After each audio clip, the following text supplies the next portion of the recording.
മാറ്റം പല സ്ഥലത്തും ഞാൻ അനുഭവിച്ചിട്ടുള്ളതാണ്. ശാന്തതയിലാണ് നിക്കണെന്നുണ്ടെങ്കിൽ അറിയാൻ പറ്റും. മുഖമൊക്കെ ഇങ്ങനെ നിക്കണ എനിക്ക് നിവൃത്തില്ലാത്തോണ്ട് ഞാൻ തന്നതാണ്.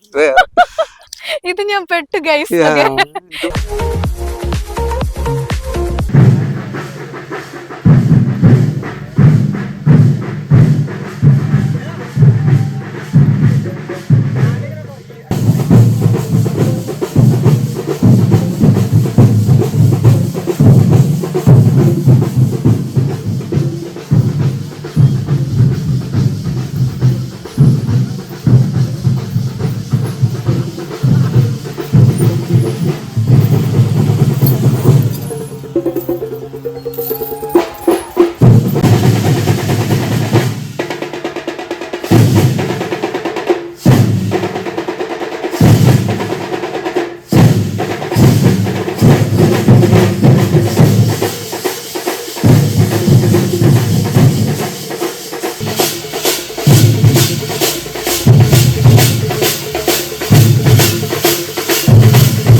അപ്പോൾ ഇനി നമ്മൾ അയ്യപ്പന്റെ വിശേഷങ്ങളിലേക്ക് കടക്കുകയാണ്. അയ്യപ്പനെ വഴി നടത്തുന്നത് എല്ലാവർക്കും വളരെ സുപരിചിതനായിട്ടുള്ള ഒരു വ്യക്തിയാണ് സുമേഷ്. ഇരട്ട പേരുണ്ടോന്ന് ആദ്യം ചോദിക്കട്ടെ. ഉണ്ടോ? ഇരട്ട പേരൊന്നും എനിക്കില്ല. എനിക്ക് ഇരട്ട പേരൊന്നുമില്ല. പക്ഷെ സുമൻ എല്ലാവരും സ്നേഹത്തോടെ വിളിക്കും അല്ലേ, ചെറുതാക്കിയിട്ട്? ഓക്കെ. അപ്പൊ ഞങ്ങളുടെ നാട്ടിലേക്ക് ആദ്യമായിട്ടല്ലേ വരുന്നത്? കണയം ദേശത്തിലേക്ക്. ഇഷ്ടപ്പെട്ടോ കണയം? പരിപാടി എടുത്തിട്ടാണ് അറിയുള്ളൂ. എന്തായാലും ആദ്യമായിട്ടാണ് അയ്യപ്പനും ഇങ്ങോട്ടേക്ക് വരുന്നത്. അപ്പൊ അതിൽ ഞങ്ങൾക്ക് ഒരുപാട് സ്നേഹവും സന്തോഷവും ഉണ്ട്. അപ്പൊ ഇനി അയ്യപ്പന്റെ കൂടെ കൂടിയിട്ട് കാര്യങ്ങളൊക്കെ നോക്കാൻ തുടങ്ങിയിട്ട് ഇപ്പൊ എത്ര വർഷമായി? അയ്യപ്പന്റെ കൂടെ ശരിക്കും പറയുകയാണെങ്കിൽ ഒരു 10 കൊല്ലത്തോളായി. തുടർച്ചയായിട്ട് അങ്ങനെ വന്നുപോയി 10 കൊല്ലം. തുടർച്ചയായിട്ട് ഒരു 8 കൊല്ലത്തോളായി. ആണല്ലേ? ഓക്കെ. അപ്പൊ എന്തായാലും അയ്യപ്പൻ എന്താണെന്ന് കൃത്യമായിട്ട് അറിയുന്ന ആളാണ്. പറയൂ അയ്യപ്പന്റെ ഒരു സ്വഭാവങ്ങളും പ്രത്യേകതകളും ഒക്കെ. അയ്യപ്പൻ ഭക്ഷണപ്രിയാണ്. നന്നായിട്ട് ഭക്ഷണം കഴിക്കും. എന്തേലും ശാന്ത സ്വഭാവം. കൂടുതൽ എന്തെങ്കിലും കഴിക്കാൻ ഇഷ്ടമുള്ളത് അങ്ങനെ എന്തെങ്കിലും ഉണ്ടോ? കൂടുതൽ നമ്മള് മധുര പലഹാരങ്ങൾ. മധുരപ്രിയനാണ്. ഓക്കെ.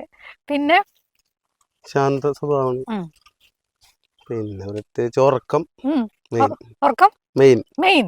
ഉറക്കമാണ് എന്റെ ഒരു വീക്ക്നെസ്. അങ്ങനെയാണോ? അതെ, ഉറക്കം എപ്പോഴും. അതെയോ? അപ്പൊ ഈ പരിപാടികൾക്കൊക്കെ പോകുമ്പോ ഇപ്പൊ ഇങ്ങനെ ഇപ്പൊ ഒരു തണലൊക്കെ കിട്ടിയ സ്ഥലങ്ങളിലൊക്കെ അങ്ങനെ ഉറങ്ങും? അങ്ങനെ പകല് സമയത്തല്ല, രാത്രി ഉറക്കം എന്തായാലും. നേരത്തെ കിടന്നുറങ്ങും. അതിപ്പോ ഹൈവേ ആയാലും ശരി, സൈഡിലായാലും സ്ഥലം കിട്ടിയാ കിടന്നു. രാത്രി ഞാൻ ഉറങ്ങും അല്ലേ? ഒരു 10-11 മണിയൊക്കെ കഴിഞ്ഞാൽ ആളെ ക്ഷീണമായി കഴിഞ്ഞാൽ. ശരി. ആൾക്ക് ഇങ്ങനെ ഈ പരിചയമില്ലാത്ത തെറിയിൽ ചെല്ലുമ്പോ എന്തെങ്കിലും പരിചയക്കുറവ് കാണിക്കുക അങ്ങനെ എന്തെങ്കിലും ഉണ്ടായിണ്ടോ? അങ്ങനൊന്നുമില്ല. നമ്മ ഒരു സ്ഥലത്ത് ചെല്ലുമ്പോള് കെടുക്കൂല എന്ന് തോന്നിക്കഴിഞ്ഞാല് നമ്മ പിടിച്ച് കെടുത്തി വിശ്വാസം വരുത്തും. അത് കഴിഞ്ഞാൽ പിന്നെ കിടന്നോളും. തീറ്റ കഴിഞ്ഞാ താനെ കിടന്നോളും. പിന്നെ അത്ര ക്ഷീണാണെങ്കിൽ നമ്മ പറയണ്ട, ഇതാന്ന് പറഞ്ഞാൽ മതി, കിടന്നോളും. ഓക്കെ. അപ്പൊ കേറിയ സമയത്തുള്ള അയ്യപ്പനും ഇപ്പോഴും, അതായത് ഇപ്പൊ 10 വർഷമായതിന്റെ ഒരുപാട് മാറ്റങ്ങളും കുറച്ചും കൂടെ അനുഭവവും ഒക്കെ രണ്ടുപേർക്കും ഉണ്ടല്ലോ. അപ്പം എന്താണ് വന്ന സമയത്ത് നിന്ന് എത്രത്തോളം മാറി അയ്യപ്പൻ? വന്ന സമയത്ത് തന്നെ കുറച്ച് ടഫായിരുന്നു. ഇപ്പൊ പിന്നെ ആള് കൂളായി. നമ്മളായിട്ട് അന്നത്തേലും ഭയങ്കര മാറ്റങ്ങളൊക്കെ, സ്വഭാവത്തില് മാറ്റങ്ങള്, മതപ്പാടിയില് മാറ്റങ്ങള് എല്ലാം വന്നു. ആദ്യമൊക്കെ മതപ്പാടിയില് അങ്ങനെ അടുപ്പിക്കലൊക്കെ കുറവായിരുന്നു. പിന്നീട് അടുപ്പിച്ചൊക്കെ തുടങ്ങിയപ്പോ മതപ്പാടിയില് നമുക്ക് എന്ത് വേണേലും ചെയ്യാൻ പറ്റും. ഏത് സമയത്താ? അത് നമ്മളെ കർക്കിടകം ലാസ്റ്റ് കഴിഞ്ഞ് കഴിഞ്ഞാൽ ആന പറയും കെട്ടിക്കോളെ. ലക്ഷണം തരുമോ? സിഗ്നൽ ഒക്കെ തരുമോ? അതൊക്കെ ഉണ്ടാവും. ചെളികളി തുടങ്ങും. ഓക്കെ. അപ്പൊ എത്ര നാളെടുക്കാറുണ്ട്? അതൊരു 3 മാസം. അപ്പൊ ആ സമയത്ത് നിങ്ങൾ കൈകാര്യം ചെയ്യോ? ഇപ്പൊ ഒരു 2 കൊല്ലത്തോളായിട്ട് ഞാനും അവനും രണ്ടാമനും കൈകാര്യം ചെയ്യും. അതിന് മുന്നേ ഒന്നാമന് മാത്രമേ പറ്റിയിരുന്നുള്ളൂ. ഓക്കെ, ശരി. അപ്പൊ ആ സമയത്ത് ഈ പിന്നെ ഭക്ഷണം പൊതുവെ കഴിക്കണതൊക്കെ കുറവാണ്, പട്ട കുറവായിരിക്കും. പട്ടടുത്ത് ഏറ് കിട്ടാറുണ്ടോ? ഏറിയാറൊന്നും ഇല്ല അല്ലേ? ഏറും ഇതൊന്നുമില്ല. അതാ ചെന്ന് കൂടെ നിക്കണവര് ചെന്ന് കഴിഞ്ഞാ നോക്കി ചിലപ്പോ കൈക്ക് ഇങ്ങനെ ഒന്ന് കാണിക്കും. അല്ലാന്നുണ്ടെങ്കിൽ കാലൊക്കെ കഴിയുമ്പോ അമരത്തിന് അടിക്കും. അതൊക്കെ ഉള്ളൂ അല്ലേ? ചെറിയ പരിപാടികളൊക്കെ ഉള്ളൂ. എന്നാലും വലിയ ഒരു ദേഷ്യമൊന്നും വലിയതൊന്നുമില്ല. അങ്ങനത്തെ കാണുമ്പോഴേക്ക് ഓടിക്കുക അങ്ങനെയൊന്നും ഇല്ല. ഓക്കെ. അപ്പൊ പിന്നെ നമ്മളായാലും ഞാനായാലും ഞാനൊരു സില്ലെങ്കിലും ആനൊന്ന് ഇരുത്തിക്കോ, ഒന്ന് വെറുതെ തൂത്ത് വിട്ടോ എന്ന് പറഞ്ഞു കഴിഞ്ഞാൽ അവനത് ചെയ്യും, സമ്മതിക്കും. Okay okay. അപ്പോ എന്തായാലും അയ്യപ്പന്റെ നീരുകാലത്തിന് അധികം ഉത്സവമുള്ള സമയത്ത് അല്ലല്ലോ അല്ലെ ആ നീര് വരുന്നത്? അതുകൊണ്ടൊരു ഇപ്പൊ ഈ സീസൺ എങ്ങനെയുണ്ട്? അതായത് ഇപ്പൊ കുറെ കാലങ്ങൾക്ക് ശേഷം നമ്മളിപ്പോ വീണ്ടും ഇങ്ങനെ ഭയങ്കര ആക്റ്റീവായിട്ട് വന്നോണ്ടിരിക്കല്ലേ? സീസൺ ഇപ്പൊ നല്ല ആക്റ്റീവ് ആണ്. പക്ഷെ നമ്മള് അതിനനുസരിച്ച് പോണുള്ളൂ. ആനര ഇത് നല്ല ഒരു 3-5 ദിവസം പരിപാടി എടുത്തു കഴിഞ്ഞാൽ 2 ദിവസം റെസ്റ്റ്, അങ്ങനെയൊക്കെ ആയിട്ടാ പോണു. ഇവിടെ എന്താ ആൾ അങ്ങോട്ട് പോയി ആൾക്ക് ഇങ്ങനെ വെറുതെ നിൽക്കുമ്പോ ഇങ്ങനെ കഴിച്ചോണ്ടിരിക്കുക. അവിടെ പോയി അത് വലിച്ചത്. അതെ അതെ. നമ്മള് നേരത്തെ വന്നപ്പോ തന്നെ കണ്ടൊരു കാര്യം എന്താന്ന് വെച്ച് കഴിഞ്ഞാൽ അവിടെ കുറച്ച് പുല്ലുണ്ടായിരുന്നു അല്ലെ? ആ പുല്ല് ആദ്യം കഴിച്ചു കഴിഞ്ഞ്, പുല്ലൊക്കെ പിന്നെ ഫ്രഷ് ആയോണ്ട് അവർക്ക് ഇഷ്ടമാണല്ലോ. പുല്ല് ഭയങ്കര ഇഷ്ടാ. പുല്ലെന്ന് പറഞ്ഞാ ഇപ്പൊ ഞാനിപ്പോ ആദ്യം അറിയില്ല, ഇപ്പൊ ഞാൻ കേറിയ പിന്നെ ഞാൻ അവിടെ പറമ്പില് നിറച്ച് പുല്ല. അപ്പൊ അവിടെ അഴിച്ചു വിടും. അപ്പൊ പുല്ലൊക്കെ തിന്നിങ്ങനെ നടക്കും. പട്ടണേക്കാളും ഇഷ്ടം പുല്ലാണ്. അതാണ് ആ പുല്ല് കണ്ട വഴിക്കുന്ന ആൾ അവിടെ നിന്ന് സ്റ്റെക്കായി അത് കഴിച്ചോണ്ടിരിക്കുകയായിരുന്നു. അല്ല പച്ചപ്പുല്ല് വേണം. വേറെ പിന്നെ ആർക്ക് വേണമെങ്കിലും അടുത്തേക്കൊക്കെ വരാം, അതിനൊന്നും ആർക്ക് കുഴപ്പമൊന്നുമില്ല. പുറമേ ഉള്ള ആൾക്കാരോട് ആർക്ക് ഒരു ഇതില്ല, പിന്നെയും ഉള്ളത് നമ്മളോട് മാത്രം. എങ്ങനെയാണ് നിങ്ങൾ തമ്മിലൊരു സൗന്ദര്യപ്പണക്കൊക്കെ ഉണ്ടാവാറ്? അതൊക്കെ ഇടയ്ക്കൊക്കെ ഉണ്ടാവും. എന്തെങ്കിലും കുഞ്ഞു കാര്യങ്ങളാണോ അത് വലിയ കാര്യങ്ങളാണോ? അതങ്ങനെയല്ല, അത് ഉറക്കം നിന്ന് കഴിഞ്ഞു കഴിഞ്ഞാൽ ചിലപ്പോ ഉറങ്ങി നിക്കുമ്പോഴൊക്കെ നമ്മൾ ഇങ്ങനെ ചെന്നൊക്കെ പിടിക്കുമ്പോ ചിലപ്പോ ആ ഒരു ഇതില് ചിലപ്പോ ചെയ്യുന്നില്ലാണ്ട് വേറെ അങ്ങനൊന്നും ഓടിക്കുന്നു. എപ്പോഴെങ്കിലും ഇവനൊരു ഭയങ്കര ഒരു തലവേദന തന്നുണ്ടോ? ഈ തലവേദനായിട്ട് ഇതുവരെ ഞാൻ കണ്ടിട്ട്. അത് തലവേദന ഇപ്പൊ ഈ ആന ആദ്യമായിട്ട് ഞാൻ മൂന്നാമനായിട്ട് ആനക്ക് നിക്കുമ്പോഴാണ് ഈ ആന ഫസ്റ്റ് ഞാൻ ഇടയിനെ കണ്ടിട്ടുള്ളു. അത് പൊഞ്ഞനമ്പലത്തില് കണ്ടിട്ടുള്ള ഒരിത് കണ്ടിട്ടുള്ളു. അത് കഴിഞ്ഞിട്ട് പിന്നെ ഞാൻ കണ്ടിട്ടില്ല. പിന്നെ ഞങ്ങളെ സമ്മതിച്ചിട്ടുമില്ല പോവാനായിട്ട്.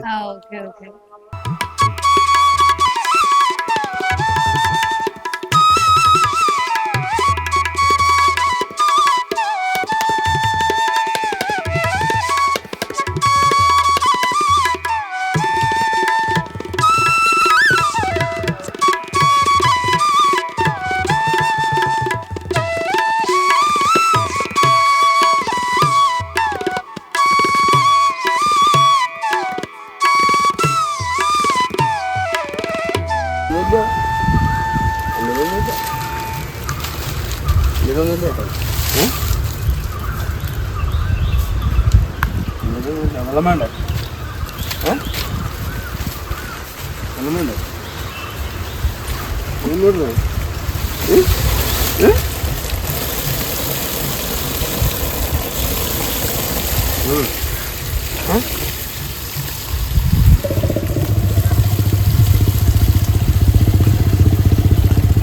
അല്ല വെള്ളം വേണ്ടതൊക്കെ എനിക്കുണ്ട്. അങ്ങനെ കൈ ഇങ്ങനെ പിടിച്ചിട്ട് അങ്ങനെ കൊണ്ടുപോയിട്ട് നാക്കുമ്പോ നമ്മള് ഇങ്ങനെ വെക്കണം. ആ വെച്ച് നാക്കുമ്പോ വെച്ച് കഴിഞ്ഞാ പിന്നെ വെക്കാം.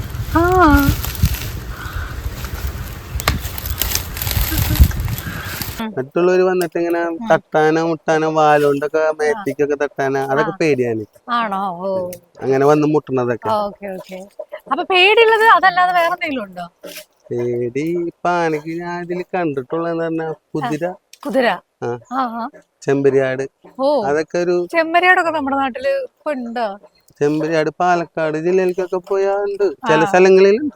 ഓക്കെ ഓക്കെ അപ്പൊ അവിടെ ചെല്ലുമ്പോ ഒരു ഞെട്ടിത്തിരിയലും ഇതൊക്കെയാണ് എങ്ങനെ ആയിരിക്കുള്ളതാണ് ഒരു ഭയം. അത് എന്തുകൊണ്ടാണെന്ന് അറിയില്ല. അയ്യോ ആട് നമ്മള് സങ്കല്പിക്ക പോലില്ല ആനയ്ക്കൊക്കെ ആടിനെ പേടി എന്ന് പറയുമ്പോ അല്ലേ. അങ്ങനെയുണ്ട്. ഞാനിപ്പോ ഇത്ര കൊല്ലായിട്ട് ഞാനത് ശ്രദ്ധിച്ചിട്ടുണ്ട്. അതിന്റെ പേടി എന്ന് പറഞ്ഞ ഒരു സ്മെല്ലിന്റെ പിന്നെ കുതിര കുതിര ശരി. അപ്പൊ അത് കാണുമ്പോ ആള് ആകൃഷ്ടമാവും. കുതിരയൊക്കെ കുതിരയുടെ ഒരു ഇത് ആയിക്കഴിഞ്ഞാല് ആന ഒഴിഞ്ഞു മാറി പോവുള്ളൂ, പെട്ടെന്ന് ചാടി പോവാ, അങ്ങനത്തെ ഒരു മൈൻഡാണ്. അപ്പൊ ആനകൾക്കും ഈ പറഞ്ഞ പോലെ പേടിയുള്ള ഒരുപാട് കാര്യങ്ങള് ഉണ്ട്. അതെ. പിന്നെ ഒരു സ്ഥലത്ത് പോകുമ്പോ ആനയുടെ വിശ്വാസം എന്ന് പറയണത് പാപ്പാനാണല്ലോ. നിങ്ങള് അല്ലെ, നിങ്ങൾ കൊടുക്കുന്ന സ്നേഹവും ധൈര്യമൊക്കെ പോലെ ഇരിക്കും അവരുടെയും ഒരു ഇത്. ഇത്ര നാള് കൂടെ ഉണ്ടായിട്ട് ഏറ്റവും സന്തോഷമുള്ള ഏതെങ്കിലും ഒരു ഓർമ്മയോ അനുഭവം അങ്ങനെ എന്തെങ്കിലും ഉണ്ടോ? ഏത് പൂരത്തിന് പോയതാ അല്ലെങ്കിൽ അങ്ങനെ എന്തെങ്കിലും അവരെയും കൊണ്ട് പോകുമ്പോ ഭയങ്കര ഒരു അഭിമാനം തോന്നുന്നത് അങ്ങനെ ഏതെങ്കിലും നിമിഷങ്ങൾ? പൂരം എന്ന് പറഞ്ഞു കഴിഞ്ഞാൽ ഇപ്പൊ അഭിമാനം തന്നെ നമുക്ക് തൃശ്ശൂർ പൂരം തന്നെ അഭിമാനം തന്നെ. അത് വെടിക്കെട്ടിന് നിൽക്കാന്ന് പറഞ്ഞാല് ഭയങ്കര അഭിമാനം. വേറെ നമുക്ക് ഘടകപൂര ഏതായാലും ആരോതില്ല. ആ നേരത്ത് എന്താണത് ആ നേരത്തെ ആ വെടിക്കെട്ടിന് നിക്കുമ്പോഴത്തെ പവറ്, സ്വർണ്ണക്കോലം കയറ്റി നിൽക്കുമ്പോഴത്തെ പവറ് അത് വേറെ. നമ്മുടെ ആനയായാലും ആനക്കാരായാലും. അതപ്പം ആ സമയത്താണോ അതോ പാറമേക്കാവ് തിരുവമ്പാടി അങ്ങനെ ഏത് വിഭാഗത്തിന് അങ്ങനെയാണോ? ഏതാ? തിരുവമ്പാടി വിഭാഗത്തിന്. Okay okay. അത് എത്ര വർഷമായിട്ട് അങ്ങനെ തൃശ്ശൂർ പൂരത്തിന്? 10-20 കൊല്ലായിട്ട് അങ്ങനെ അടുപ്പിച്ചിണ്ടായിരുന്നു. പിന്നെ അതിന്റെ ഇടയിൽ കുറച്ച് എന്തോ ഇതിന്റെ ഇതിൽ പോവാറില്ല. പിന്നെ ചൈനീസ് പടക്കല്ല ഇപ്പൊ, മറ്റേ പണ്ടത്തെ മാതിരി വെടിക്കെട്ടില്ലല്ലോ. ആ കാലഘട്ടം തന്നെ അവനിത് അറിയാം അല്ലേ, അത് പരിചയമുണ്ട് ശരിക്കും. അതെ, ഞാൻ തന്നെ ഒരു 5 കൊല്ലത്തോളം ഞാൻ പോയിട്ടുണ്ട് ഈ തൃശ്ശൂർ പൂരത്തിന്. ആണല്ലേ?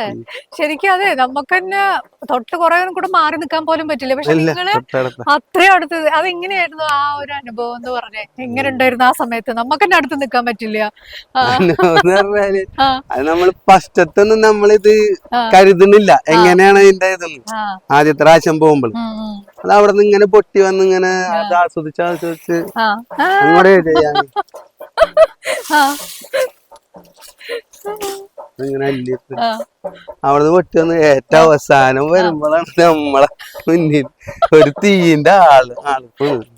അതിപ്പോ തിന്നുകൊണ്ടിരിക്കും. അതിനങ്ങനത്തെ ഒരു വെടിക്കെട്ടിന് തീരെ പേടില്ല. അതപ്പൊ ആരോട് ചോദിച്ചാലും പറയാം അയ്യപ്പനാനക്ക് വെടിക്കെട്ട് എത്ര പൊരിഞ്ഞു വെടിക്കെട്ടായാലും ശരി.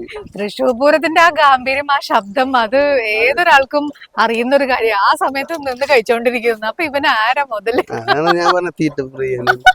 തീറ്റപ്രിയൻ അവിടെ നിന്നോണ്ടിരിക്കും അല്ലേ? പക്ഷെ ആ നേരത്ത് നമുക്ക് നിൽക്കാൻ അത്ര സുഖമില്ലല്ലോ. നിന്നല്ലേ പറ്റുള്ളൂ അല്ലേ? അത് നമ്മള് നടമ്പ ഇങ്ങനെ തൊട്ട് ഇങ്ങനെ നിൽക്കും, വേറെ ഒരു ഇതുമില്ല. Okay okay. അപ്പൊ എന്തായാലും ഈ വർഷം ഉണ്ടല്ലോ. ഈ വർഷം നോക്കണം. Okay okay. എന്തായാലും അതിന് കുറച്ചും കൂടെ സമയമുണ്ട് അല്ലെ? പിന്നെ അപ്പം അത് പേടിയില്ല, ഇങ്ങനെ പേടിയില്ലാത്ത ആളാണ് പിന്നെ ആടിനെയും കുതിരേനൊക്കെ പേടി. വെടിക്കെട്ടിന്റെ ഇതില് പേടില്ല, പക്ഷെ ഇങ്ങനത്തെ ഞാൻ കണ്ടിട്ടുള്ള കാര്യങ്ങളാണ് ഈ പറഞ്ഞത്. ഓക്കെ. പിന്നെ ഇവന്റെ അതായത് അധികം വീഡിയോകളിലൊന്നും ഈ തലയും കണ്ടിട്ടില്ല, ഈ തലയും കണ്ടിട്ടില്ല. എന്താണ് അതിന്റെ കാരണം പറയൂ? ഞാൻ അധികം തല കാണിക്കാറില്ല. അതെന്തേലും അതിന്റെ പുറകിൽ എന്തേലും കാരണമുണ്ടോ? ഞാൻ ചോദിച്ചപ്പോ എന്താ പറഞ്ഞതെന്നറിയോ? ഞാൻ അത്ര വലിയ ആനക്കാരനൊന്നും ആയിട്ടില്ല. എവിടെ ആനക്കാരനായിട്ട് ഇപ്പൊ എത്രാമത്തെ വർഷമാണ്? ഞാന് ഇപ്പൊ ഈ ഫീൽഡിൽ ഇറങ്ങിയിട്ട് ഒരു 10-18 കൊല്ലം. 10-18 കൊല്ലം. ഇവിടെ ഒരു വർഷമായവർ തന്നെ വളരെ കോൺഫിഡൻസോട് കൂടിയിട്ട് സംസാരിക്കും. അങ്ങനെയുള്ള ആളാണ്. ഞാൻ അത്ര വലിയ ആനക്കാരനൊന്നല്ലാതെ. ശരിക്കും പറഞ്ഞു കഴിഞ്ഞാൽ അങ്ങനെ ആവണം ആനക്കാര്. കാര്യം വർഷം ചെല്ലും തോറും അല്ലെ, അതൊരു നല്ല, നമ്മൾ അതിനെ ബഹുമാനിക്കുന്നു ഒരുപാട്, എന്താ പറയാ അങ്ങനെ പറയുന്നതില്. പക്ഷെ എന്നാലും നിങ്ങളുടെ അനുഭവം 18 വർഷത്തെ അനുഭവം എന്ന് പറയുന്നത് ഒരു ചില്ലറ അനുഭവം അല്ല. എങ്ങനെയാണ് ആദ്യമായിട്ട് ആനക്കാരനാവണം എന്ന് തോന്നാൻ, അല്ലെങ്കിൽ അതിന് പിന്നിൽ എന്തെങ്കിലും കാരണമുണ്ടോ? ആനക്കാരനാവാന്ന് പറഞ്ഞാല് ഇപ്പൊ എന്റെ സ്വന്തം അമ്പലത്തില് ആന വരാറുണ്ട്. അപ്പൊ അങ്ങനെ ഒരു ദിവസം ഒരു ആന വന്നപ്പോള് ഇങ്ങനെ അവരെ കൂടെ കൂടി കമ്പ് പിടിച്ച് അവര് കോല് തന്ന് കമ്പ് പിടിച്ച്. അത് ഈ പറഞ്ഞ മാതിരി ഞാൻ പണ്ടേ ഉണ്ട്. പിന്നെ അത് കഴിഞ്ഞ് ഓരോ കൊല്ലം തോറും വരുമ്പോ കാലത്ത് പോയി കഴിഞ്ഞാൽ രാത്രിയെ വീട്ടിലേക്ക് വരും. പിന്നെ ഒരു 10ാം ക്ലാസ് ഒക്കെ കഴിഞ്ഞപ്പോ നമ്മളെ തോട്ടേക്കാട്ട് രാമേന്ദ്രനാന്ന് പറഞ്ഞ ഒറ്റക്കൊമ്പനാനുണ്ടായിരുന്നു. അയാൾ നമ്മളമ്പലത്തിന് ഉത്സവത്തിന് വന്നപ്പോ അവര് രണ്ടാളുണ്ടായിരുന്നു. അങ്ങനെ ഇദ്ദേഹത്തിന് വടി ഒക്കെ തന്നിട്ട് ലാസ്റ്റ് അവര് വെച്ചു ഒരു ഡയലോഗ് പോരുന്നു. ഞാൻ അപ്പൊ തന്നെ പറഞ്ഞു എന്നാ ശരി പോവാ, വീട്ടിലും കൂടി പറഞ്ഞില്ല പോയി. എന്നിട്ട് 1 മാസം കഴിഞ്ഞിട്ട് വീട്ടിൽ വരുന്നത്. വീട്ടുകാരുടെ അവസ്ഥ എന്താണ്? അച്ഛനമ്മയ്ക്കും ഇവരന്വേഷിച്ചോണ്ടിരിക്കുന്നു. അച്ഛനമ്മയ്ക്കും കരച്ചിലും വേളം. അങ്ങനെ ചെന്ന് ആരും എന്നെ വഴി വെച്ച് കണ്ടിട്ട് പറഞ്ഞു അങ്ങനെ അറിഞ്ഞു. അങ്ങനെ ചെന്നു വീട്ടിലേക്ക് ഞാൻ അവര് പറഞ്ഞു ആനപ്പണിക്ക് പോകണ്ട. അങ്ങനെ നമുക്കൊരു എല്ലാവർക്കും ഒരു ക്രൈസ് ഉണ്ടാവും. തീർച്ചയായിട്ടും ചിലവർക്ക് ബൈക്കായിരിക്കും. അപ്പൊ ആ ഒരു വികാരം അങ്ങനെ തന്നെ വീട്ടിൽ പോലും പറയാണ്ട് അങ്ങനെ ചാടി ഇറങ്ങി. പിന്നെ അങ്ങ് കൂടി. ഏറ്റവും ആദ്യം ആശാനാരപ്പോ? ആശാന്ന് പറയാനായിട്ട് എനിക്ക് ഞാൻ നിന്നവരൊക്കെ എനിക്ക് ആശാന്മാർ തന്നെയാണ്. എന്നാലും ആദ്യത്തെ ആശാൻ വിളിച്ച ആശാൻ ആരായിരുന്നു? പോരുന്നോ? മറ്റേ മോഹനൻ അജി എന്ന് പറഞ്ഞിട്ടുള്ള ഇവിടെ ഉള്ളതാ, ഈ പാലയില് അവരായിരുന്നു. പക്ഷെ അവരെ കൂടെ നടന്നിട്ട് നമ്മൾ വെറുതെ പട്ടവെട്ടും വേറൊന്നും. എന്നാലും പ്രത്യേകിച്ച് ബാലപാഠങ്ങളൊക്കെ പഠിച്ചത് ചെറിയ ചെറിയ ആനയുടെ മേലിരിക്കാൻ മാത്രം, വേറൊന്നുമില്ല. പിന്നെ അവര് നമുക്ക് അഴിക്കാൻ പഠിപ്പിച്ചെന്നുണ്ടാവും. അവര് കെട്ടും, നമ്മള് തലകെട്ടടിക്കാൻ. അങ്ങനെ ഓരോരുത്തരെ കൂടെ നിന്നിട്ട് ഓരോരോ കാര്യങ്ങളായിട്ട് പഠിച്ചെടുത്തു. ഇപ്പൊ ഈ ആനയിലാണോ ഫസ്റ്റ് ചുമതല കയറുന്നത്? അതായത് 1ാം ചട്ടം ഈ ആനയിലാണ്. ഓക്കെ. അപ്പോ ഇപ്പൊ നമുക്കറിയാലോ, ഈ ഓരോ ഉത്സവങ്ങളിലും നമുക്കും ഉള്ളിലൊരു ടെൻഷനാണ്, ഏത് ആനയാണോ അല്ലെങ്കിൽ എന്തെങ്കിലും ഉണ്ടാവോ എന്നുള്ള ഒരു ടെൻഷൻ എല്ലാവർക്കും ഉണ്ട്. ഏതൊരു ആനയായാലും തറീന്ന് അഴിച്ച് പരിപാടി എടുത്ത് തറി കെട്ടിയാലേ നമുക്ക് അതിന്റെ ടെൻഷൻ മാറും. പിന്നെ മറ്റുള്ള ആനകളെ നോക്കണം, ആനക്കാരെ നോക്കണം, ജനങ്ങളെ നോക്കണം. പിന്നെ അതെ, നമ്മള് പുറത്തുനിന്ന് ആന ഒരു പൂരത്തിന് വരുമ്പോ ആരും അത് ചിന്തിക്കുന്നില്ല അല്ലെ? ആനക്കാരും ഒരു ടെൻഷനിലാണ് അല്ലെങ്കിൽ അല്ലെ? അതൊന്നും പുറത്തുള്ളവര് ചിന്തിക്കാറില്ല. പലപ്പോഴും പല ആനകൾ അപകടങ്ങൾ ഉണ്ടാക്കുമ്പോ അതിനൊപ്പം തന്നെ ആളുകളും അല്ലെ അവരുടെ മോശമായിട്ടുള്ള ഒരുപാട് പെരുമാറ്റം പല സ്ഥലത്തും ഞാൻ അനുഭവിച്ചിട്ടുള്ളത്. ഇപ്പൊ ഏറ്റവും കൂടുതൽ ഒരു ബുദ്ധിമുട്ടായിട്ട് തോന്നിയിട്ടുള്ളത് അങ്ങനെ എന്താണ്? അതായത് ആളുകള് അതൊന്ന് ശ്രദ്ധിച്ചിരുന്നെങ്കിൽ എന്ന് തോന്നിയ എന്തെങ്കിലും കാര്യങ്ങളുണ്ടോ? നമ്മപ്പോ ഓരോ ഉത്സവത്തിന് പോകുമ്പോ ആനയെ കാണാം. ആന ഇപ്പൊ കുറച്ച് ദൂരെ നിന്നിട്ടായാലും നമുക്ക് ആനനെ കാണാൻ പറ്റും. ചെറിയതല്ലല്ലോ, വലുതല്ലേ. അപ്പൊ അങ്ങനെ തള്ളി നിന്ന് ആനനെ കണ്ട് പൂരം ആഘോഷിച്ച് ആ ഒരു സന്തോഷത്തോടു കൂടി അത് തീർത്ത് പോകുമ്പോഴത്തെ ഒരു ഇത് വേറെ.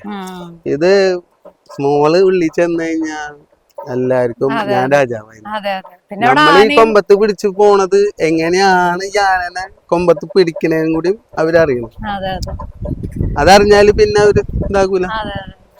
അപ്പൊ അവര് വിചാരം തന്നെ നമ്മ സിമ്പിൾ ആയിട്ട് ചെന്നിട്ട് കൊമ്പത്ത് പിടിച്ചിട്ട് കൊണ്ടുവരണേ എന്നാണ്. അതിന് ഈ കള്ളം കുടിച്ചിട്ട് വന്നിട്ട് പല ആൾക്കാരും അത് മുഖേന കുറെ ആനകൾ അടഞ്ഞിട്ടുണ്ട്. അതെ, പിന്നെ അവർക്ക് പരിചയമില്ലാത്തവർ പെട്ടെന്ന് കേറുമ്പോ അവർക്കും അതിന്റേതായിട്ടുള്ള ബുദ്ധിമുട്ടുകൾ. നമ്മള് ആന ഇപ്പൊ തലകെട്ടി ഒരു വരവൂരായാലും ശരി, നമ്മൾ നടന്നു വന്നു ആനയ്ക്കൊരു ഇതുണ്ടാവും. 4 ആളെയും കയറ്റി നടന്നു വരുമ്പോഴത്തെ അപ്പോഴായിരിക്കും ചിലപ്പോ കയറി പിടിക്കുക. അപ്പൊ അതില് ചിലപ്പോ ആനകൾ ചെയ്യും. ഇപ്പൊ നമ്മളിപ്പോ കേൾക്കുന്നുണ്ട്, ഇപ്പൊ ഒരുപാട് ഉത്സവങ്ങളിൽ ഇങ്ങനെ വരുമ്പോ ഇഷ്ടം പോലെ അതെ എല്ലാവർക്കും ഇവർക്കും അതൊരു ടെൻഷനാണ്, വരുന്നവർക്കും ടെൻഷനാണ്.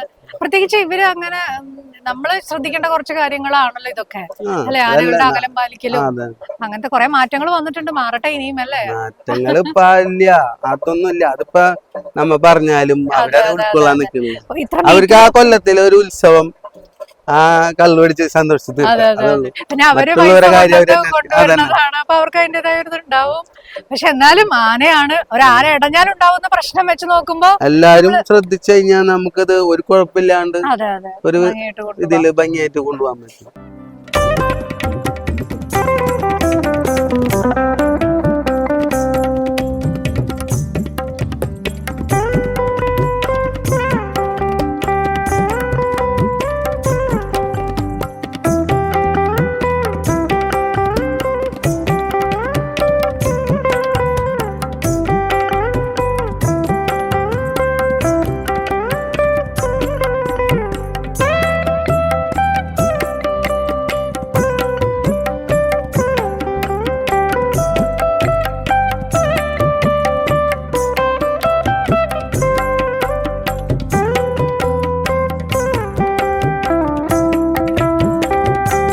എന്തെങ്കിലും ഒരു പ്രശ്നം വരുമ്പോ ആരുടെ കാര്യത്തിന് വിളിക്കാനാണെങ്കിലും അങ്ങനെ ആരാ ഉള്ളത്?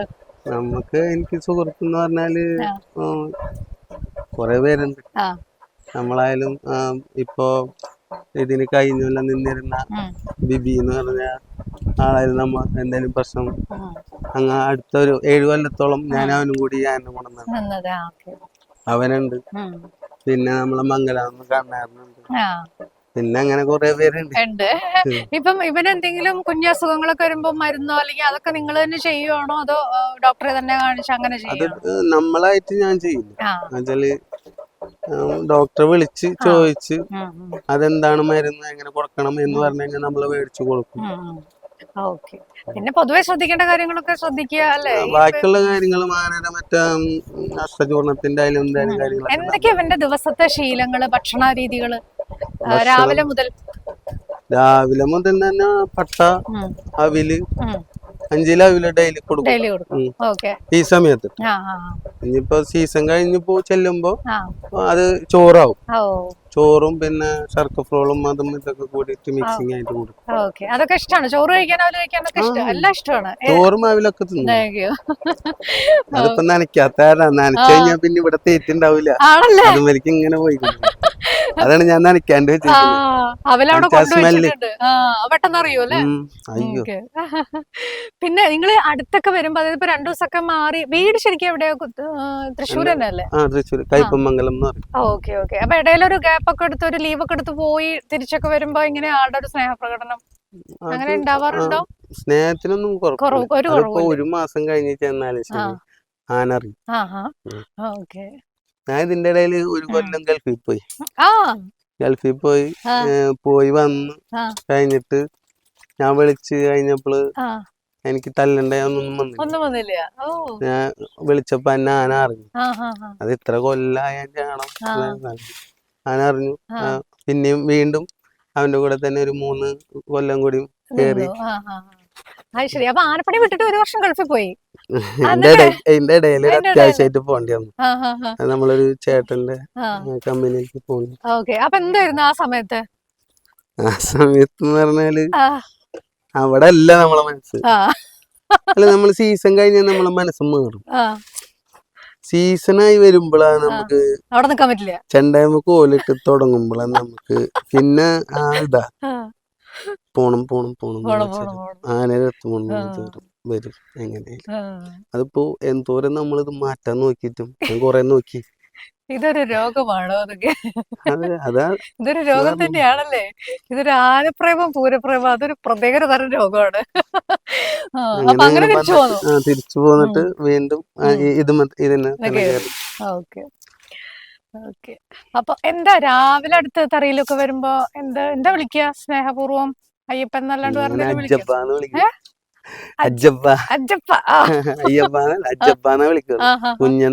കുഞ്ഞൻ. ഓക്കെ. അപ്പൊ അതൊക്കെയാണ് രാവിലെയുള്ള വിളി. രാവിലെ അല്ല എപ്പോഴും. അല്ല നമ്മള് പൊതുവെ വിളിച്ചിട്ട് ആന അറിഞ്ഞിട്ട് കയറി ചൊല്ലുള്ളൂ. അത് എപ്പോഴും കാലത്തായാലും രാത്രിയായാലും അത് നമ്മളങ്ങനെ വിളിച്ചിട്ട് നമ്മളോട് ഇങ്ങനെ റിട്ടേൺ മറുപടി ചിലപ്പോ വേറെ മൈൻഡിലൊക്കെ ആയിരിക്കും. ഇങ്ങനെ ചിലപ്പം ഈ ഗൗരവത്തിലാണെന്ന് തോന്നണ ലക്ഷണം നമ്മൾ ആനയുടെ മുഖം നോക്കിയാലും നമുക്ക് അറിയാൻ പറ്റും. ഗൗരവമാണെങ്കിൽ അറിയാൻ പറ്റും. ശാന്തതയിലാണ് നിക്കണെന്നുണ്ടെങ്കിൽ അറിയാൻ പറ്റും. മുഖമൊക്കെ ഇങ്ങനെ പിടിച്ചിട്ട് നിക്കണാണ് ചില സമയം. ചെവിയൊക്കെ ഇങ്ങനെ പിടിച്ചിട്ട്. അപ്പൊ നമ്മള് കുറച്ചു നേരം വെയിറ്റ് ചെയ്തിട്ട് പോകുള്ളൂ. അത് ഗൗരവമായിട്ട് മാറട്ടെ. പക്ഷെ നമ്മളൊന്ന് കണ്ടാൽ തന്നെ ചിലപ്പോ ഒന്ന് കൂളാവും അല്ലേ? അത് നമ്മൾ കുറച്ചു നേരം സംസാരിച്ച് മാറ്റുള്ളൂ. അല്ലെന്താന്ന് ആവശ്യമൊന്നുമില്ല. കുറച്ച് സ്നേഹത്തോടെ കുറച്ച് ഭാഷകളൊക്കെ പറഞ്ഞ ആള് ശാന്തനായി. ആള് നമുക്ക് ഒക്കെ കൈയൊക്കെ കെട്ടി സെറ്റായി. അനുസരിക്കാത്ത എന്തെങ്കിലും കാര്യങ്ങളുണ്ടോ പറഞ്ഞാല്? കിടക്കാൻ മടിയോ അല്ലെങ്കിൽ അങ്ങനെ മടിയുള്ള എന്തെങ്കിലും കൂട്ടങ്ങളുണ്ടോ? കിടക്കാൻ ഇപ്പൊ എവിടെ കിടക്കാൻ പറഞ്ഞാലും ആള് റെഡിയാണ്. കുളിപ്പിക്കാനും ബുദ്ധിമുട്ടോ കാര്യങ്ങളോ അങ്ങനെ ഇല്ല. അപ്പൊ അങ്ങനെയൊക്കെയാണ്. മടി എന്ന് പറയാനായിട്ട് ആകുള്ളത് ഞാൻ കണ്ടിട്ടുള്ളത് ഈ മരുന്ന് കഴിക്കാൻ കുറച്ച് മടി. അത് മധുരമുള്ള എന്തെങ്കിലും ഉണ്ടെങ്കിൽ കഴിക്കും. എല്ലാ മരുന്നും മാത്രം കൊടുക്കാന്ന് പറഞ്ഞാല് അത് ചിലപ്പോ വായ ഇങ്ങനെ അടച്ചു പിടിക്കും. അപ്പൊ ആദ്യം നമ്മള് ട്രിക്ക് അല്ലാണ്ട് ഇപ്പൊ എന്ത് ചെയ്യാൻ പറ്റുമല്ലോ ആനക്ക് മരുന്ന് കൊടുക്കുക. കൊടുക്കാണ്ടിരിക്കാനും പറ്റില്ല പറ്റില്ലല്ലോ. പറ്റില്ല അതെ അതെ അത് ഞാൻ കണ്ടിട്ടുള്ളൂ ആ മതി. പിന്നെ നടത്തം നടത്തം നടത്തത്തിലൊരിത്തിരി ആള് പിന്നാക്കാണ്. ഓക്കെ. ഓടിത്തല്ലി നടത്താൻ പറ്റില്ല. പറ്റില്ല. നടക്കും, നടക്കം പതുക്കെ പതുക്കെ നടക്കുള്ളൂ. നടക്കുള്ളൂ. ഓക്കെ. അത് എന്തായാലും ഈ ചെണ്ടമേളവും അല്ലെങ്കിൽ ബാക്കിയുള്ള കാര്യങ്ങളും ഒന്നും പുള്ളിക്കൊരു പ്രശ്നമല്ലല്ലോ. ഒരു ഈ പ്രശ്നം തകിലായാലും എന്ത് സംഭവമായാലും അങ്ങനെ ഇതുവരെ ഞാൻ കണ്ടിട്ടില്ല. പ്രശ്നമില്ല. വെടിക്കെട്ടായാലും പ്രശ്നമില്ല, പ്രശ്നമില്ല. കണ്ടിട്ടില്ല. ഓക്കെ. പിന്നെ ഇവന്റെ ഉടമസ്ഥരെ കുറിച്ച് നമുക്കിപ്പം ഈ അയ്യപ്പനാനെ കുറിച്ചും ആയാലും അതെ അധികം വീഡിയോയില് നമ്മൾ നേരത്തെ ചോദിച്ചു എന്താണ് ഒരു വീഡിയോയ്ക്കും പിടികൊടുക്കാത്തതെന്ന്, അതിന്റെ ഉത്തരം പറഞ്ഞില്ല. എന്തെങ്കിലും കാരണമുണ്ടോ? കാരണം എന്ന് പറഞ്ഞാല് ഈ ഇന്റർവ്യൂവിനോട് എനിക്ക് അത്ര ഇതുണ്ടായിരുന്നില്ല. ആനക്ക് മരുന്ന് കഴിക്കാൻ മടിയാണെങ്കിൽ എനിക്ക് സംസാരിക്കാൻ മടിയാ. അതെ, സംസാരിക്കാൻ മടിയാ. നമ്മളെ എന്താ പറയാ, അങ്ങനെ ഒരു കാരണം ഞാൻ കൊടുക്കാൻ. ഇപ്പൊ എനിക്ക് നിവൃത്തില്ലാത്തോണ്ട് ഞാൻ തന്നതാണ്. ഇത് ഞാൻ പെട്ട് ഗൈസ്. ഇവിടുന്ന് പിന്നെ വേറെ പോവാൻ പറ്റില്ല. നമ്മുടെ നാട്ടില് പൂരത്തിന് വന്നതാണ്. എന്നെ മനഃപൂർവ്വം വിളിച്ചു വരുത്തിട്ട് ഇതിന് സ്പെഷ്യൽ താങ്ക്സ് പറയണ ഹരീഷിനോട്. പിന്നെ ഞങ്ങളുടെ ഇവിടുത്തെ എന്താ പറയാ ടീം ഇവിടേക്ക് ഈ ആനയെ കൊണ്ടുവന്ന ഈ ഗാങ്ങും അതേപോലെ തന്നെ എല്ലാവരോടും. കാര്യം നമ്മുടെ വീട്ടിലിന്റെ മുമ്പിൽ ഒരു ആനയെ കിട്ടിയിട്ട് നമുക്ക് നമ്മുടെ വിശേഷങ്ങൾ പറയാണ്ടിരിക്കാൻ പറ്റില്ലല്ലോ. അതുകൊണ്ട് ഇന്ന് ബാക്കിയുള്ള കൂടെ നിൽക്കുന്ന ആളുകളെ കുറിച്ചൊക്കെ പറയും. 3 പേരുണ്ടോ? മൊത്തം എത്ര പേരാ നിങ്ങൾ? 3 പേരുണ്ട്. 3 പേര്. രണ്ടാമൻ വിഷ്ണു, മൂന്നാമൻ ബാല. ഓക്കെ. അപ്പൊ അവരും കേറിയിട്ട് പിന്നെ നമ്മളെ മറ്റേത് ഡ്രൈവറാണ്. ഡ്രൈവർ ഇവനുണ്ട്. പിന്നെ വേറെ വിശ്വം എന്ന് പറഞ്ഞിട്ടുണ്ട്. ആരിഷ നമ്മള് ഒരുമിച്ച് ഞങ്ങള് പരിപാടി എടുക്കണാണ്. ചേച്ചിക്ക് വേണ്ട ചേച്ചി എടുക്കും, എനിക്ക് ഉടമസ്ഥയാണ് അല്ലെ? ഉടമസ്ഥനല്ല, ഉടമസ്ഥയാണ് അല്ലെ? ചേച്ചിയാണ് അല്ലെ? പേരെന്താ ചേച്ചിയുടെ പേര്? ഉഷാ ശങ്കരൻ. ഓക്കെ. സ്ഥലം പിന്നെ കറക്റ്റ് എവിടെയാ? തൃശ്ശൂരില് കാട്ടൂര്. ഓക്കെ. അപ്പൊ കാട്ടൂരില് എങ്ങനെയാണ് പിന്നെ ചേച്ചിയുമായിട്ടൊക്കെ എനിക്കുള്ളൊരു സ്നേഹബന്ധം? ചേച്ചിയൊക്കെ ആയിട്ട് നല്ല സ്നേഹമുണ്ട്. ആണ്. അടുത്ത് പോവാനും ഒരു കുഴപ്പമില്ല ചേച്ചി. അവര് പിന്നെ ഒരുപാട് വർഷങ്ങളായിട്ട് കാണുന്നതല്ലേ അല്ലേ? ഓക്കെ. നമുക്കിനി രണ്ടാം ചേട്ടാ അവരൊക്കെ ഇങ്ങനെ അവരുടെ രീതികൾ ഇപ്പൊ ഇല്ലാത്ത ദിവസം അവരെല്ലാം കൈകാര്യം ചെയ്യോ? എല്ലാം ചെയ്യാന്നുണ്ടെങ്കിൽ അവർ രണ്ടാളും ചെയ്യും. 2 ആളായാലും 3 ആളായാലും. മൂന്നാമന് ഞങ്ങൾ ഇല്ലാണ്ട് ചെയ്യാൻ പറ്റില്ല, ഞങ്ങൾ ഉള്ളപ്പോൾ ചെയ്യണം. ശരി. ഓക്കെ. അപ്പൊ എന്തായാലും സന്തോഷം. അവര് സംസാരിക്കാൻ ഓക്കെ ആണോ? എന്നെ പോലെയാണോന്ന് അറിയില്ല. എന്നെ പോലെ ആണോന്ന് അറിയില്ല. നമുക്ക് ചോദിച്ചാൽ നമുക്ക് അവരവിടെ റെസ്റ്റ് എടുക്കുകയാണ്. ഇനി ഇവിടെ പൂരം ആവാൻ പോണേ ഉള്ളൂ. അപ്പൊ എന്തായാലും ഒരുപാട് സന്തോഷം. ഒരുപാട് കാര്യങ്ങളൊന്നും ചോദിക്കാൻ പറ്റില്ല. പക്ഷെ എന്നാലും കുറച്ചെങ്കിലും ഇതുവരെ പിടിതരാത്ത ആൾ ഇത്രയെങ്കിലും നിന്നു എന്ന് പറയുന്നത് തന്നെ നമുക്ക് വലിയ സന്തോഷമുള്ളൊരു കാര്യമാണ്. അപ്പൊ ഇനി ഞങ്ങളുടെ നാട്ടിലെ പൂരൊക്കെ ഗംഭീരാവട്ടെ. വളരെ സേഫ് ആയിട്ട് തന്നെ പൂരൊക്കെ എടുത്ത് തിരിച്ച് വളരെ സന്തോഷത്തോടെ തന്നെ ഇവിടുന്ന് പോകാനും സാധിക്കട്ടെ. അപ്പോ എന്തായാലും സന്തോഷം. Thank you. അപ്പൊ നമ്മുടെ 2ാം ചട്ടം 3ാം ചട്ടം സ്കിപ്പ് ചെയ്തിരിക്കുകയാണ്. അവര് അവിടെ കിടന്നുറങ്ങുകയാണ്. സംസാരിക്കാൻ ഇതേപോലെ തന്നെ അത്യാവശ്യം മടിയുള്ള കൂട്ടത്തിലാണ്. അപ്പൊ അയ്യപ്പ ഞങ്ങളുടെ പൂരം ഗംഭീരാക്കണം കേട്ടോ, അടിപൊളിയാക്കണം കേട്ടോ.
നാളുകൾക്ക് ശേഷമാണ് നമ്മൾ വീണ്ടും ഒരു ആനവിശേഷം നമ്മളുടെ ചാനലിൽ ഉൾക്കൊള്ളിച്ചത്. കുറേ പേര് എൻ്റെ അടുത്ത് ചോദിക്കേണ്ടായി, ചേച്ചി ആനപ്പരിപാടി നിർത്തിയോന്ന്. ഒരിക്കലും നിർത്തിയിട്ടില്ല.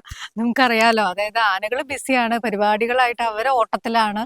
അതിനിടയ്ക്ക് നമ്മളൊരു ഇൻ്റർവ്യൂ ചോദിക്കുമ്പോൾ അവർക്ക് തരാനുള്ള ബുദ്ധിമുട്ടുകൾ കൊണ്ടാണ് നമ്മൾ കുറച്ച് ഡിലേ, കുറച്ച് ദിവസങ്ങളായിട്ട് എപ്പിസോഡുകളൊന്നും ഇല്ലാണ്ടിരുന്നത്. അപ്പോൾ ഇത് കണയം എൻ്റെ നാടാണ്. എൻ്റെ നാട്ടിൽ നമ്മുടെ അയ്യപ്പൻ വന്നപ്പോൾ തീർച്ചയായിട്ടും അതൊരു വിശേഷമായിട്ട് നമ്മൾ ഉൾപ്പെടുത്തി. അതിന് അവരും വളരെയധികം നല്ല രീതിയിൽ സഹകരിച്ചു. അപ്പോൾ എന്തായാലും നിങ്ങളുടെ അഭിപ്രായങ്ങൾ കൃത്യമായിട്ട് അറിയിക്കുക. വീണ്ടും അടുത്ത എപ്പിസോഡിൽ നമുക്ക് വീണ്ടും കാണാം. അതുവരെ